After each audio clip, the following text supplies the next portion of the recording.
Hello everyone, I am TitanicSizedReviews. I review movies, shows, and video games, and today I'm reviewing Scary Stories to Tell in the Dark. This will be my second of the 31 horror movies I am trying to review for this October. This movie came out in 2019. It is rated PG-13. It is a horror film. It is an hour and 47 minutes long. I'm going to go over the basics of the story and the characters real quick, and then I'm going to get in spoiler territory where I'm going to explain the whole thing. And then at the end of that, I will be giving my review, what I rate it. So the main character out of everyone is Stella. The other main characters will be her friend Augie and Chuck, Ramone, Tommy, and Ruth. Stella is a big horror nerd, and she wants to make, well, horror stories. That's what she wants to do with her life. She sort of takes care of her dad, who's busy most of the time, working, trying to make money to keep them alive. Her friend Chuck, his sister is Ruth. He's kind of a strange, nosy guy. Augie is the taller one. He's a bit nerdy and is attracted to basically every woman. Ramone is a Hispanic man from out of town, passing through wherever it is that they live, and he's clearly running away from something, which you won't find out till later, and the sheriff has his eyes on him.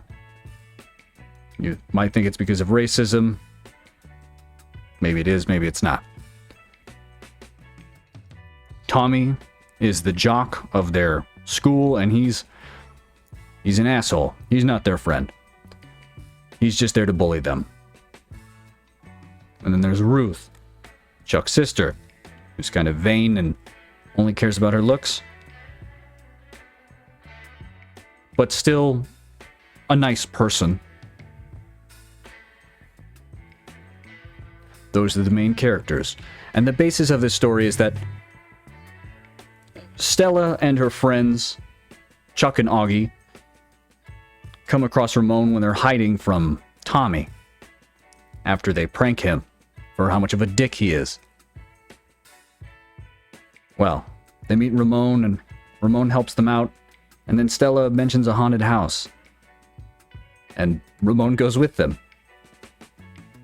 They go to check out this house that belonged to the Bellows, an old family that lived in the town, which I believe the town is named after. And apparently, the story is that the Bellows had a daughter named Sarah, who they kept locked in a basement, and she only spoke to children through the wall, told them scary stories. Well, they find this basement, and they find a book of scary stories. And this is how everything starts. And this is also where I get into spoiler territory. So if you don't want any spoilers, that's the basis of the movie. I'm going to go down the line. I'm going to say everything that happens basically to each character. So, as I said, if you don't want the spoilers, tune out now. Alright. They find this book, and Augie, the nerd, does not want them to take the book, which is smart. Stella doesn't listen, though. And right before this happens, Tommy, who's out on a date with Chuck's sister Ruth, pushes Ruth in the basement because she doesn't like what Tommy's doing to them, so she gets trapped with them as well. These 6 characters are the characters that are in the house, and these 6 characters are the characters that are going to be affected. Well, they get locked inside because Tommy is an asshole and locks the door behind them. And suddenly something happens to the door and they escape. They're free. The shadow. That's all they show in the video. So they go home like nothing happened and everything should be fine. Stella opens the book while she's home and reads a story about Harold, which is the scarecrow that Tommy hates that's in his cornfield where he lives. The first story is going to be about Tommy and the Scarecrow hunting him down in the cornfield, chasing him. Obviously, Harold kills Tommy. He begins to turn to a Scarecrow himself. He's missing for a while, and the local police start looking for him, and everyone's wondering what happened. Stella begins to believe that the storybook is telling the truth. Whatever happened in it was real.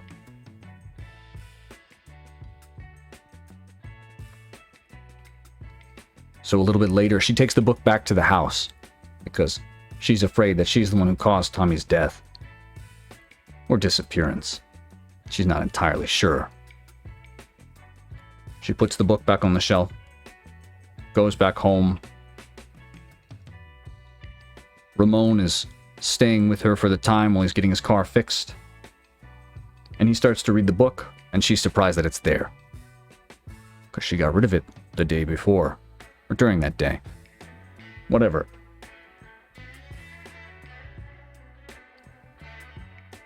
The book falls to the floor, and a story begins to write itself in front of their eyes.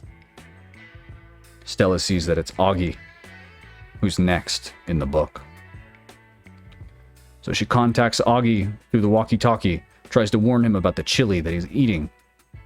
That there are body parts in it.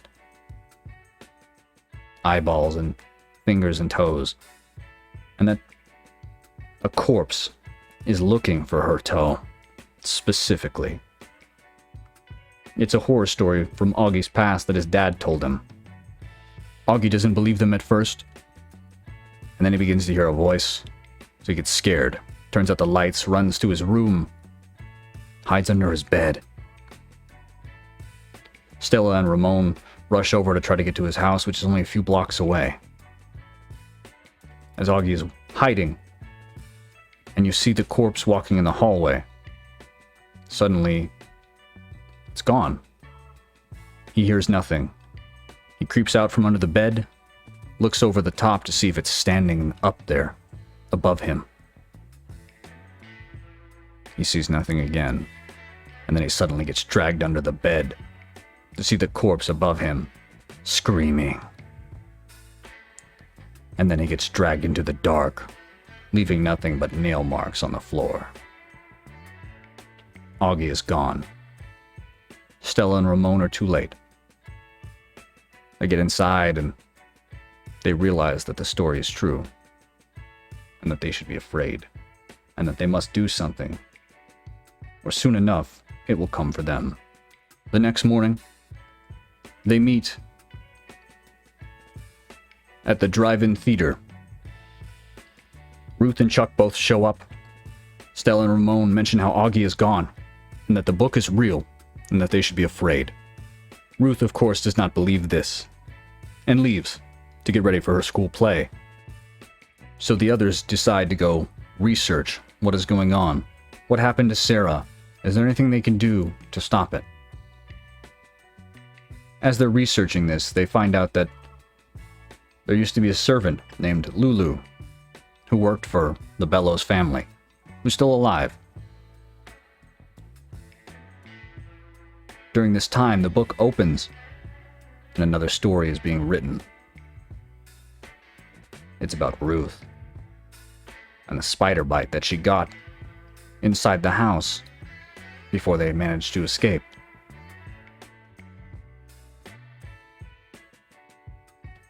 So they quickly rush to the school to try to help Ruth. Ruth is in the restroom, picking at her enormous spider bite on her cheek. Something pokes through. She thinks it's a hair, but it's a leg. Suddenly, a bunch of spiders begin to come through, crawling out of her face, crawling all over her. She sits in the corner and screams. They manage to get there, try to swipe off as many spiders as they can, splash her with a bucket of water.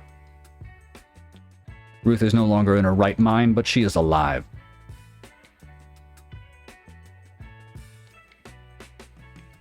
So the next morning they go over to Lulu's house to try to get help. Lulu is blind. She mentions to them how Sarah is angry that they took the book, and that's why she's punishing them. And then she begins to spout some nonsense, and they're asked to leave by Lulu's daughter. They go to the hospital, where they have records of Sarah. They sneak in, but Chuck doesn't want to go with them because it's in a room called the Red Room, and he's afraid of this because of the horror story that scared him as a child. So he begins to walk around the hospital trying to get out. And Stella and Ramone begin to do some more research into Sarah and her death. They find a recording of Sarah and her brother, and how Sarah mentions that her family was poisoning the water, and that's what was killing kids back in the day.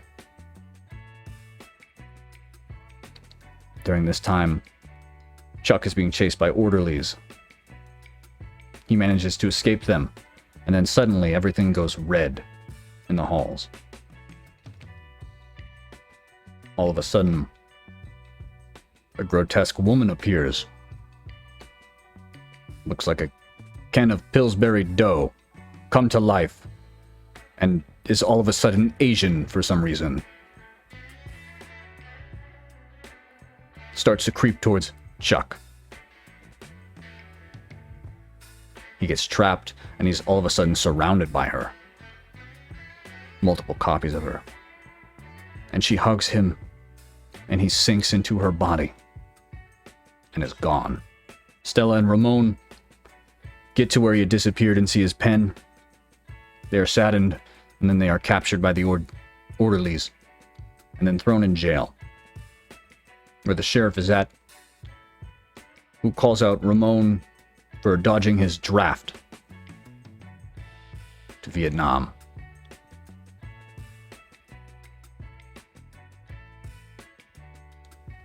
They try to warn the sheriff that the book is evil and that it's causing people to die or disappear. Subjective. He doesn't believe them, of course. He stays behind with them during the night while the other police officers go home. It's just him, the dog, Stella, and Ramone who are in cells. Suddenly the dog senses something evil. He begins to bark at a fireplace. After the sheriff read a book and saw that Ramone's name was next. And Ramone's story, he fears a dead man who breaks apart into pieces. Well, the sheriff sees a head fall down the fireplace and move and talk. He shoots it, but it does nothing. More pieces fall down the fireplace, and it reassembles into a giant man, hideous, scarred, zombie-like flesh. It breaks the sheriff's neck, and then tosses it towards the cells. Goes after Ramone. Stella grabs the keys from the sheriff's back, opens her cell, and then opens his, and they run.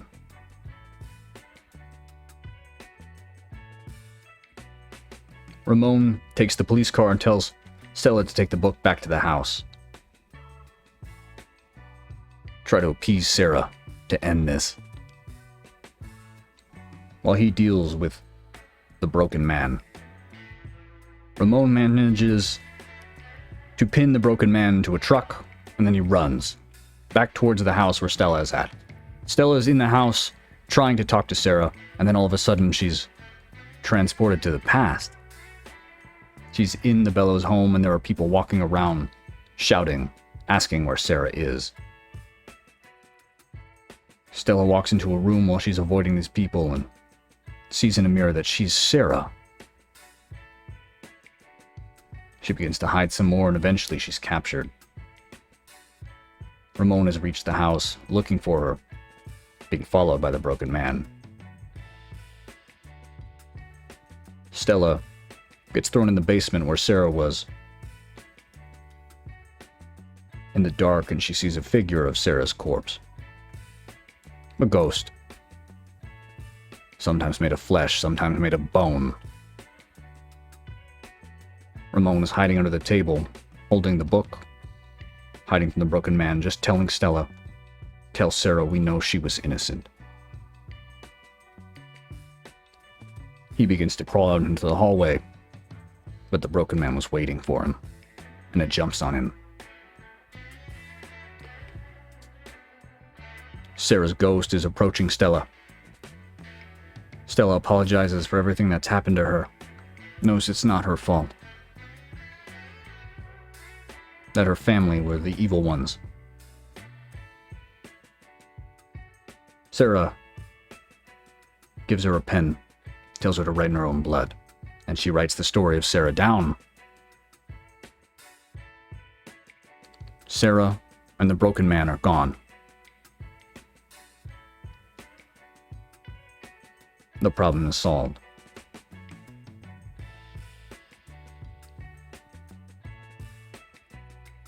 Stella and Ramone hug, happy that they managed to solve the problem.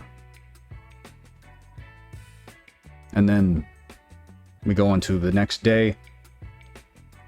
Ramone is doing his draft service. Stella goes with her dad, and Ruth is in the back seat, no longer crazy. And that's the end of the movie. Now I'm going to tell you what I thought about it. I don't like the fact that there's no consequences for the sheriff's death. At all. At the end of this movie. There is none whatsoever. They were the only ones in the cell, and for some weird reason, everyone just lets that go. It's kind of weird that Sarah decides to punish them for taking the book, even though she brings it back. I understand she's angry and a vengeful spirit, but I don't know. It still seems a little weird. I like this movie.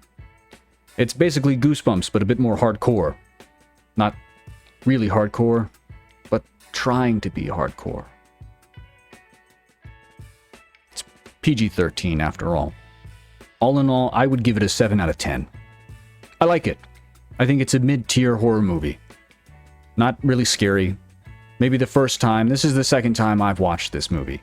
The Broken Man was definitely freaky to look at the first time I watched it. Gave a bit of a chill. This time, not so much. Everything else in the movie wasn't really scary. Just interesting. I think 7 out of 10 is a fair score for this. Maybe you think differently. If so, leave a comment, let me know. What do you think? How much do you like or dislike this movie? Is there something about it that you don't like? Something that you really enjoyed? And please, click subscribe if you liked the video. Maybe leave a like on the video. As I said, comment on the video. Thank you for watching. Have a good day.